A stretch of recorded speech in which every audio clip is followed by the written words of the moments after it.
Welcome, everyone, to the Change Starts Here podcast. I'm your host, Dustin Odom, and this week it's an honor to welcome my friend, Dr. Kamela Patton.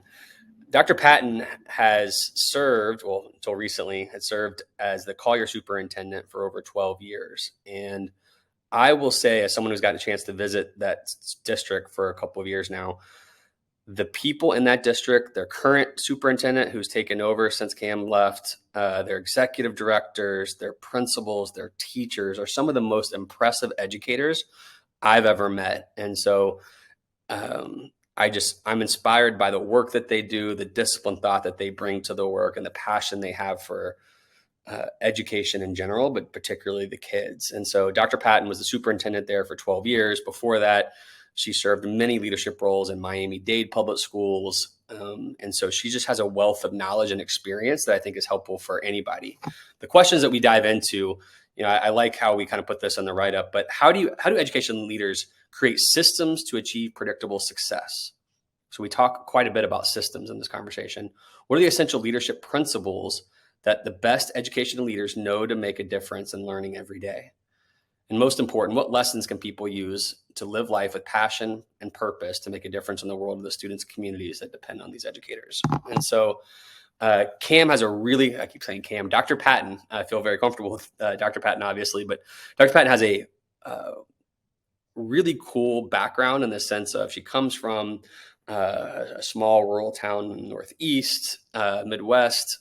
She got her start working with the Bee Gees. That's a cool thing that we dive into. And she's just someone who works hard and plays hard really well, has a ton of passion for this work, someone you can easily connect with and talk to, and someone just with a wealth of knowledge. So it's an honor to have her on this podcast. The conversation was a lot of fun, and it's something that I think we can all learn from. I think our goal this year, as you've kind of learned already with the podcast, is to continue to connect with more educators, people who've had a lot of experience of successes and failures, and dive into what's made them successful. So she's someone who will dive in there with us. It's a great conversation.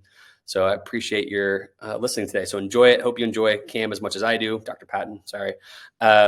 If you subscribe, thank you for subscribing. If you haven't subscribed, please hit subscribe. And most importantly, regardless of you subscribing, if you hear Dr. Patton talk about anything that can be encouraging to people in your life today, please share it with them. That's why we have this podcast. So share it with somebody who can really use her encouragement or words of wisdom. So hope you enjoy it. Thanks for listening. All right. I know, Dr. Patton, that you're okay with me calling you Cam, but given the introduction I just gave you, I don't know if I feel as comfortable doing this interview calling you Cam. So you're going to have to be okay for a bit, me setting aside our friendship and calling you Dr. Patton. And so, Dr. Patton, thank you for being here with us today. I appreciate you making time for us. Absolutely. Thank you so much. It's a pleasure. Yeah. So our first question is the same for everybody. Who are you and what do you love about what you do? So who I am is a very passionate person about education. Everyone that meets me knows that. They can feel it. They can see it. I had the golden opportunity to work in Miami-Dade public schools for 25 years, which was then the fourth largest school system. And then the pleasure of being the superintendent here in Collier County Public Schools for 12 years. I come from a family of educators, many aunts, uncles, both my mom and my dad, and even a stepmom. So really been around education a lot. And I lived in 5 states before I came to Florida. So that was kind of unique too. And, Dustin, just recently I was on a panel and someone asked, so why would people want to be a superintendent in today's world? And, it's just very politically charged. And so I let him ask the question. And then I said, I'm going to tell you why, because you get the chance to move the needle with academics. Absolutely. And graduation rates. But the other thing you get to do is innovate and put in programs that change kids' lives. And, I had that golden opportunity here with 48,000 kids and a very interesting set of demographics, and that started around 2,300 square miles is the size of our district. So that's actually the size of Delaware. So whatever system you want to do, you better figure out it needs to be a system to move a needle across that biggest space. But when I look back and think it was 65% free and reduced lunch kids, it was 55% of our kids came from homes where English wasn't even the first language, 107 languages and dialects, and 3,200 migrant kids. So when you get to work and then improve kids' lives, we had some of our migrant kids that now have gone to Harvard. I mean, you're changing the trajectory and breaking cycles of generational poverty. And that's why it's great. You know, Dustin, that when you're the superintendent, you can lead programs like Leader in Me throughout a district and putting it in with our Connect for Success. So these kids have life skills and a sense of belonging. For 12 years to get to do that, it is just the greatest. And that's why, despite all the noise, we need great people to go into these leadership roles. Yeah, I just got off a call. It's interesting you say. I won't say who or where, but it's a superintendent of a large district, and they're new, and their biggest concern right now is the leadership pipeline. One, making sure their leaders have the skill sets to be successful, but two, this gentleman talked about how they have three people getting ready to retire who are key leaders, and they're trying to figure out who's going to take those positions and who's going to fill the positions of the people that they find them in-house to come in and be there. Is that a problem that you noticed coming to a head later in your career? Has that always been a problem in education throughout your entire career? I think it's been a problem throughout the career, but not to the magnitude that it is now, because people are stepping down rather than stepping up. And that's why, too, it's so important that leaders give that next generation opportunities and experiences. And in today's world, too, Dustin, the nice thing is there are a lot of programs out there nationally now for particular groups, whether it's women's aspiring superintendents, Latinos, urban superintendents, where there are holes. Those programs didn't exist back 15 years ago, you know, so I also have to hold out hope that there's also more life-saving rings that we can start giving people and introducing to them ahead of time. And you don't have to wait until they're in that second seat. Recognize that talent and push them along. Give them more opportunities for them to be successful. Not do your job, but giving them opportunities provides those avenues to create the pipelines. Well, how can you give us a little bit of insight to your background, like the opportunities you had? Because, you know, you got a chance to be, you said 25 years in Miami-Dade. I think most of the country knows about Miami-Dade, but they don't know what it's like to be in that system. They don't know the unique challenges that you had to face every day. And they certainly don't know what it's like to navigate a career path as you grow. So I'm curious, how'd you choose it? What did you learn? What challenge did you fight along the way? And then how did you get your opportunities to grow as a leader there? So I came into Miami-Dade from a very unique, non-traditional pathway, that's for sure. That's why rarely, Dustin, do I even talk about it, because once people hear about this, they're like, I don't really care what you did in education, you know, for 35 years. We really care to hear about the famous Bee Gees. So what happened to, Dustin, just to walk you into how I got to Miami-Dade, is that I went to Messiah College. Now it's Messiah University, as we have graduate programs. I'm very proud of that. And was an elementary education major. So obviously the natural assumption is you're going right into teaching. But this was in Pennsylvania. This was in the mid 80s with Julie McCoy and The Love Boat and all those great shows and all these fun careers that are out there. But in the meantime, it's the exact opposite of where we are now. There were no teaching jobs. So the average pathway was you went to work at a mall for 2 years or some hourly job around town, and then you substituted on those other days. And after about your second year, you could get a permanent slot. Well, that just wasn't in my cards. I'm like, I just don't think that's what I want to do. So the great thing about Messiah College is they had a career counseling, which was pretty bold to go and do when you're a senior and you're kind of well known on the campus, and like you're going to career counseling. And I had to tell people, you don't need to tell everybody about it, but I'm glad I did, because the great thing also about Messiah is wonderful people, take your heart. So someone in that small group of 6 found me an overseas maid agency address that also worked for families. I'm like, what? So what the heck? So I apply and they tell me about a job in Carmel. I'm like, yeah, that's like the other side of the country. Never really been there. I said, I'll go lifeguard one more summer. If I don't get a permanent job, we'll come back. The day I told them no, they're like, oh, hey, they called back and they said, we just got a call from one of the Bee Gees. Would you be interested in working for them? Well, now who's going to say, yeah, no. So, I'm in. So they didn't tell you which one, but 4 days later, because, before internet and overnight, all that stuff and fax machines, they got my paperwork. And so long story short, I went down, I interviewed, I didn't know which one. Off their yacht first walked Diana Ross. Behind her was Michael Jackson, and behind Michael Jackson was Barry Gibbon. That's when I knew which of the three Bee Gees it was for. So it really worked out well. I loved it. I got to live in their beautiful home in Miami Beach. We spent the summers over in their England home. Fantastic. They were so wonderful that even after I started my career in education, they brought me back to do a world tour. So we did 19 US cities in 30 days around the country. We went to Australia for a month. We did Japan. So very unique way. And just as the side note, they've still been fabulous. When we have a hurricane, they're like, hey, we have the last plane. Do you need to come and fly out? Like, yeah, no, we're not going to leave 18,000 people in shelters. And even at my really wonderful celebration 2 weeks ago, although they couldn't come, just sent the most lovely note that someone read on their back. So great people. So that's step A of how I got into it. And That's crazy. I would tell you too, I think my pathway within Miami-Dade is more of the traditional, started right teaching, but I also always wanted to see more and do more. So I taught elementary, but in the summers, I would teach the gifted at middle schools, high schools, just to see the different levels.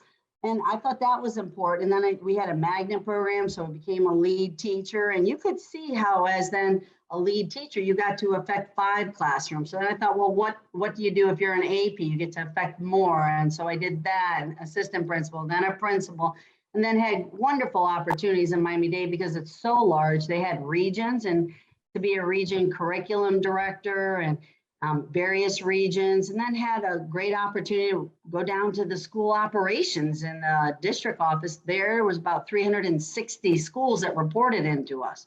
So very large. And you also learn quickly too, it's systems. You want to move a needle with 360 schools, it has to be systems. So that just really became the way I worked, as that assistant soup. And then we had a superintendent, go ahead. When you say systems, right? So I think that's really important. And it's not just 360,000. There's a lot of folks who are listening who may be at districts that have like 3,000 or 5,000 or 12,000 kids. Systems are still important. When you say systems, is there a way to clarify like what are the most important systems, or just define a little bit more when you think of systems of what you mean? So I would tell you my absolute pillar example is what we did with data dialogues. So whether it was here in Collier with 48,000 kids, the original, I should say, innovative technique was over in Miami calling it ComStat, which was a police term. So we used data to see where the most struggling schools and brought in principals. But having watched it, I knew the concept, but said we need to grow that. So the system here became the principal and the assistant principal comes from every school, not just the struggling schools, and eventually have grown that to the leadership team. So the pandemic helped with that, right? So now we're not going to stop doing data dialogues because those were truly what, and anyone says, how would you move the needle the most? That would be it. We had 17 different colleges, school systems come from around everywhere to watch how we did this. And then it got to be, honestly, Dustin, that you couldn't tell who's the principal, who's the assistant principal, who's a reading coach, because they became data surgeons. And sometimes I don't think they got it. It wasn't what you said in front of me. It was all the work on the protocol. What are you doing for this level 1? What's your change from the assessment drove instruction? So that's what I was going to ask. I don't think I've ever shared this with you before. So after helping create the Office of Innovation in St. Louis Public Schools, I got a chance to work for a firm that built stat processes and projects out with districts all across the country. And so that was what I was in charge of in different parts of the country. And so this is like one of my favorite things in the world. I didn't know that you had this there because we've not talked about this, but for the folks who don't understand, ComStat, or in this case, you call them data dialogues, who else is in the room? So like, I got a picture, the leadership team of a school's in the room. Right. Who else is in the room from the district that's there to listen to the data, ask questions, and then what are they supposed to, what's their involvement in that data? I know what it is, but I want you to answer for them. Yeah, so absolutely. So most important is the second piece, who was in the room. So we actually started calling them the Hamilton room, being in the room where it happens, like, you know, the place we put the little yellow star, because that room is where it happened. It was fascinating too, to have board members come in too, they're like, wow, you know. So who was in that was the top level of our folks, which were our cabinet level. So you even had the communications person in there, because part of the data that we look at is how are you doing with tweets at your school? What are you doing on your website? You know, so that if we, the HR person, if we saw that there were 5 openings, she had to stop right there and prioritize that school, because here we are at the middle of the year. So obviously all the curriculum and instruction folks, the school operations, so that when we looked at work orders or anything like that. So we had all the key players in that room. So if you had to make a change, just like the school was making a change with their limited staff, we have limited staff, who got prioritized out of that. And Dustin, I should say, those conversations happen 3 times a year. In July and August, when we came back off the state testing results from the spring, then we gave our own benchmark test at the end of the first marking period. We gave our own district benchmark test in January. And then over the years, and especially during the pandemic, we gave a 3rd one at the end of the 3rd marking period, because it was just still time enough to make yet another twist. And ironically, the state of Florida has just this year put in progress monitoring 3 times a year. We're like, are you kidding? Yep. That was our little secret sauce and how we did so much better than everybody. So I think it's a compliment to you when you see the state emulate what you've been doing for 12 years. One of the things that I've noticed in the projects I was really fortunate to work on is, while I believe there's so much power in data dialogues, and you've seen it obviously in the CompStat kind of model, it's early on in the process is how do you build trust in a way that has the schools, the representatives, principal, assistant principal, leadership team in your case, showing up comfortable in a way of just understanding that we're all in this fight together. It's not, because it feels a little scary the first time. I'm gonna go sit in front of Dr. Patton. Again, people listening know not to be scared of you, but like once you're Dr. Patton in a 48,000 person district or a 360 before where you're at, I walk in and sit in front of you and the team, that's nerve wracking. How do you build that down to help them understand this is just us trying to be in the fight with you on this? So I think you slowly grow data dialogue. You don't like if you saw our protocols now, 12 years later, they're just so right down to it. But we began very easy with just 10 basic questions. Here's the question in a little yellow bar, just put bullets underneath.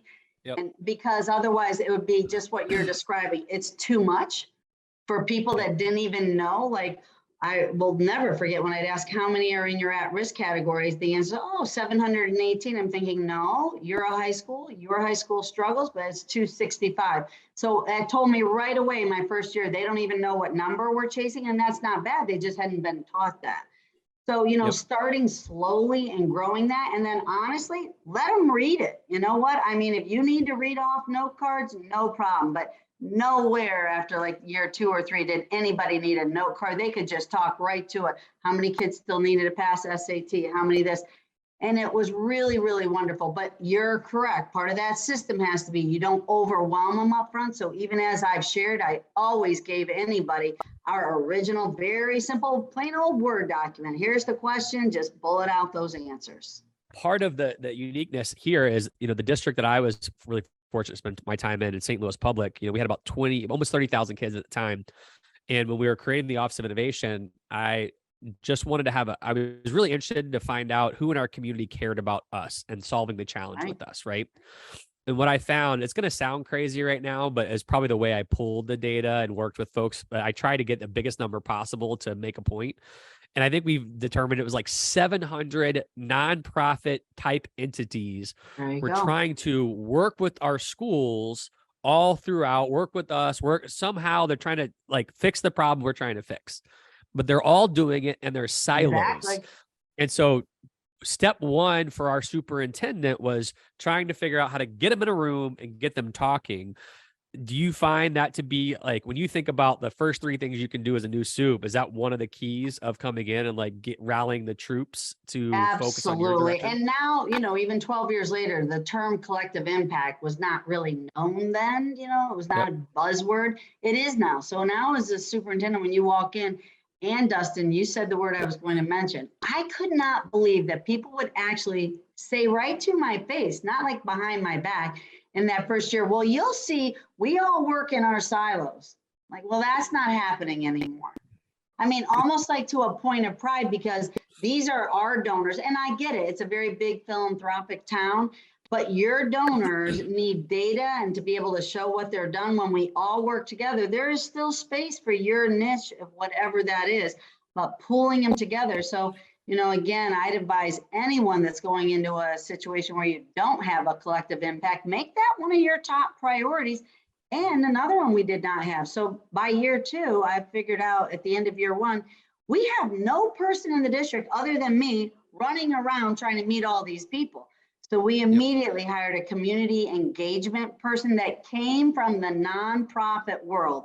So she already had a zillion connections in the community. She taught us how do nonprofits think so that we could help get them their philanthropic dollars and provide opportunities. And so that is something, you know, again, wish I'd have had that tool ahead of time, but certainly help others learn. That's an important tool to use. That's great. All right. I think you have 1 or 2 more principles. Yeah, so before I 2 close more this out. quick ones. So the third one is just be passionate. And I know it sounds like just 2 easy words, but one thing is true is that people love passionate people. They absolutely will see when you walk in them, oh, I want to go talk to them. She's going to be upbeat. I'm going to learn something about this. And you represent the district. Like when people see me, I don't think they ever see Cam Patton. I truly think they always see the superintendent, but I make it that way because it is a lifestyle. It's not a job. And passionate people, I think even like the Bee Gees, I'm sure they brought me back for the world tour because of the passion I had when I did that job for their kids. And the second example I would give you is that I had the opportunity to teach 10 years adjunct professor for a university. So had, you know, to pay your master's degree and your doctorate, all that stuff. So it was great, undergraduate, graduate, doctorate, all these classes. And then they called and said, oh, would you work at another location? I'm like, no, are you kidding? I'm not driving somewhere else. Like, how about in the Bahamas? So I had the opportunity to go teach 2 years, learn a different culture, how education works, but have a lot of fun too, and learn to trap bees and all this stuff. But when I went back and asked, how'd you pick me? They said, because so many of my evaluations from the students used the word, she's so passionate. So be passionate. People pick that out. And sometimes something goes wrong. People cut you a break because they know you're trying as hard as you can. I appreciate that. That's great. All right. And Last the one. fourth one, so inspire. So people expect a superintendent to be inspiring. There's no question. That is part of your job, is to inspire people.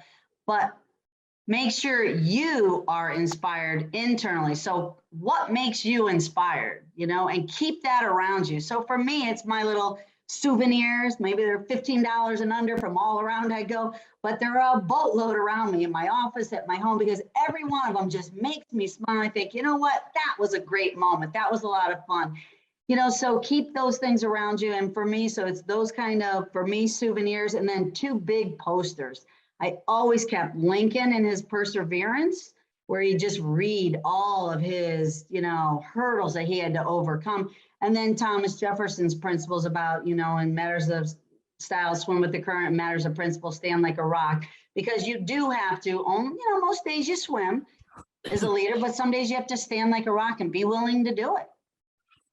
Yeah. I feel like back to the swimming and rock, I feel like now superintendents are more under attack than ever. And I've used this quote a few times to the top superintendents.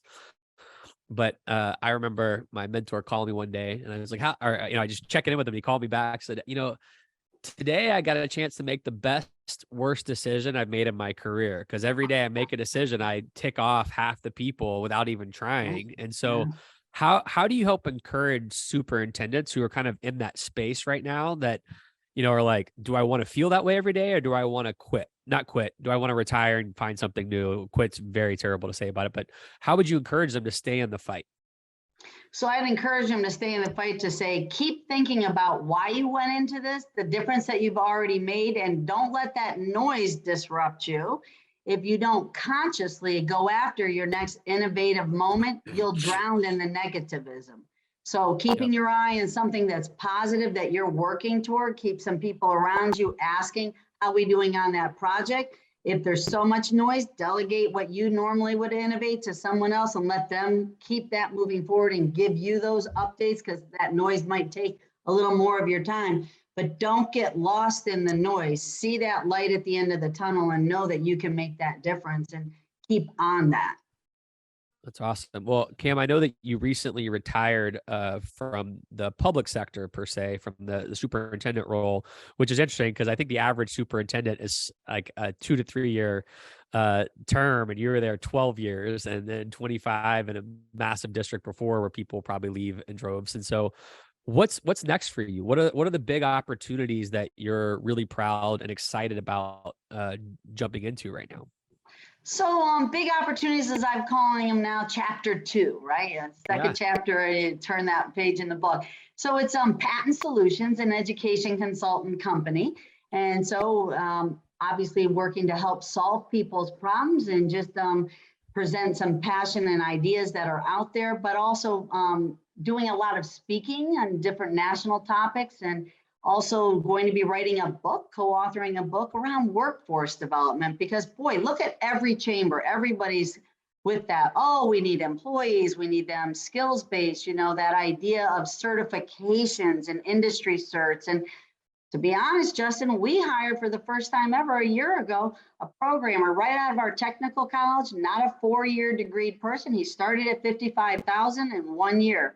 I mean, we have to look at education a little differently, watching what's going to happen with AI and artificial intelligence and how that's going to be. So it's exciting to help, in particular, also superintendents try and navigate some of these, very unusual times, that they're in. So to be able to offer a plethora of services for folks is really, it's a great way to give back, right? Give back or pay it forward, however you want to look at it. And that's an important part of who I am. Well, I think I hope as people listen to this, they understand that if nothing else, you are passionate and you are direct. And so you'll give your real opinions. And so when I think about a person or entity I want to partner with, like you said, I want to partner with passionate people who are direct and honest and give feedback. Maybe not always what I want to hear, but just here's the facts. And I'm in the fight with you. So that's me. Like, I'm not leaving, but I'm just excited to see where chapter 2 takes you. There's a book that Dr. Covey's oldest daughter just co-authored with him, postmortem for him, about live life in crescendo. And I feel like you call it chapter 2. And I just see, it just means your best work is always ahead of you. And so I'm just really excited to see what that is for you. And before we do, I've got 4 quick questions. Can you humor me for a second? I'll sure try. I know you and I, generally speaking, will stay out later than we need to. So I will do my best to wrap it up. Conversations in that way, Yeah. So first question is, what habit or discipline do you use on a daily or weekly basis to help you be the best version of Dr. Patton? So for me, it's actually Covey habit. For me, it's putting first things first. It's that idea of that forward momentum and keeping your eye, like we just talked about, on innovation. And when things become urgent, delegate them. And the reality is you're growing leaders, letting them handle things. You check on them, but don't take your eye off innovation. So to me, it's that forward momentum, not behind, like you said, too. These are supposed to be quick, but you and I are two peas in a pod when it comes to rabbits. No. The quick part is you did great. I'm about to ruin it. The ruining part is, how do you help people figure out how to delegate? Because I find a lot of great leaders, even myself, and I'm not in that great leader category, but I find myself struggle to delegate sometimes because I feel like I don't want to burden them. I think they're working hard enough. How do you help with people's mindsets who struggle with delegation? So what I had to do for myself, because I'm the same way, I can do it the best. Well, other people can too. So that compromise to me is let them do it, but you check it.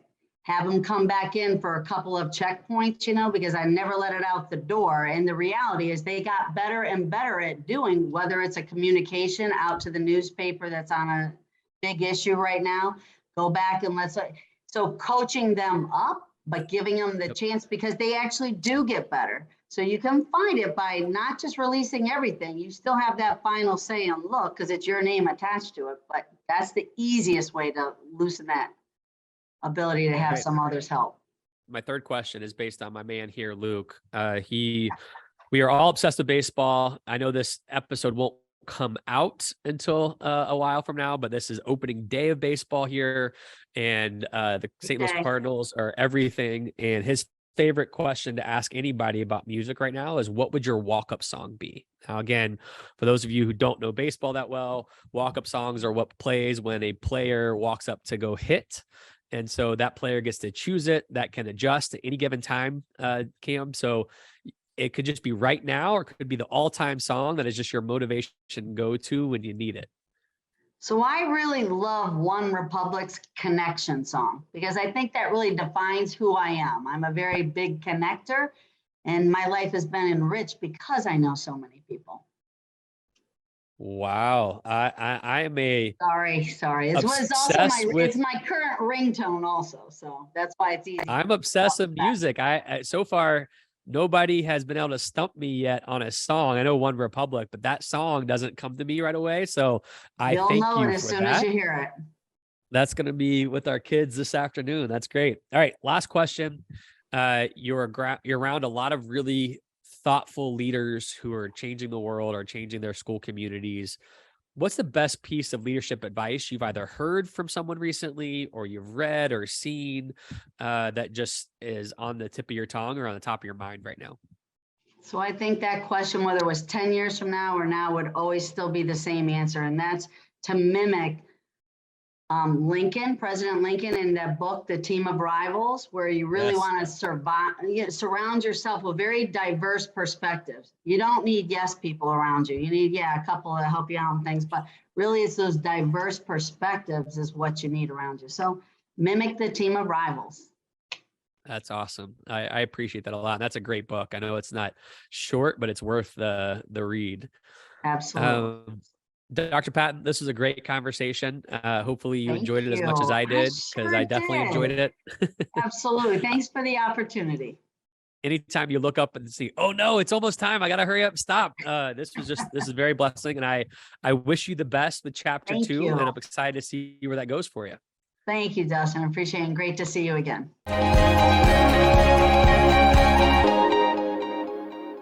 Please support us by subscribing to our YouTube channel, podcast on Apple or Spotify, and help us celebrate the beautiful, messy work of shaping human potential.